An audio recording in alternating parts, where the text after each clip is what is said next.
4-5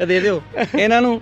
ਇੱਕ ਬੰਦੇ ਨੇ ਸਿਗਰਟ ਫੜਾਤੀ, ਉਹਨੇ ਕਿਹਾ ਲੈ ਫੜ ਪੀ, ਕਹਿੰਦਾ ਮੈਂ ਪਸ਼ੌਰ ਜਾਣਾ, ਕਹਿੰਦਾ 1 ਲੀਟਰ ਚ ਕਿੰਨੀ ਕੁ ਕਰ ਲੇਗੀ, ਇਹ ਲੈ ਕੇ ਟੁਰ ਪਏ। ਭੱਟ ਸਾਹਿਬ